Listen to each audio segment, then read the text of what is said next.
Varun sir, આપની stock specific recommendation જાણી લઈએ હવે. તો યશભાઈ, મને એવું લાગે છે કે માર્કેટ અહીંયાથી થોડું નીચે જવાના ચાન્સીસ વધારે છે, પણ એની વચ્ચે આપણે જોયું છે સેક્ટર સ્પેસિફિક સારા મૂવ આવે છે.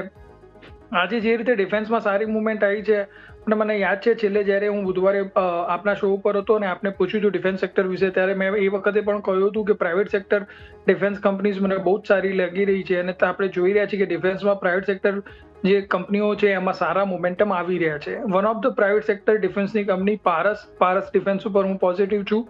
જે રીતે આજે EMA 2050નું પોઝિટિવ ક્રોસઓવર થયું છે, જે રીતે આજે વોલ્યુમ એક્ટિવિટી થઈ છે, એ રીતે જોતા પારસમાં અહીંયાથી સારા એવા ગેઇન આવવાના ચાન્સીસ છે, ડિસ્પાઇટ કે માર્કેટ થોડું વીક થાય. પારસ ડિફેન્સ અત્યારે 750 રૂપિયા આજુબાજુ ચાલી રહ્યો છે. આ જ પ્રાઇસ ઉપર બાય કરવાનું રેકમેન્ડેશન આપીશ.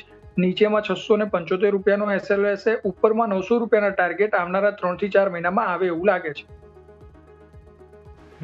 તો પારસ ડિફેન્સ તમે અહીંયાથી ખાસ ધ્યાન પર રાખો. ડિફેન્સ સ્ટોક્સમાંથી એક સરે પસંદ કર્યો છે અત્યારે ફિલહાલ. ફોકસ બની રહ્યું છે અહીંયા 900ના ટાર્ગેટ્સ, 675ના સ્ટોપ લોસ સાથે માર્કેટ ઘટે તેમ છે. આવી સ્થિતિમાં ડિફેન્સ સ્ટોક્સ પર ફોકસ તમે અહીંયાથી ખાસ રાખી શકો છો. અને આ તરફ NTPC પર ફોકસ જે છે તે દીપક સર તરફથી કરવામાં આવ્યું છે.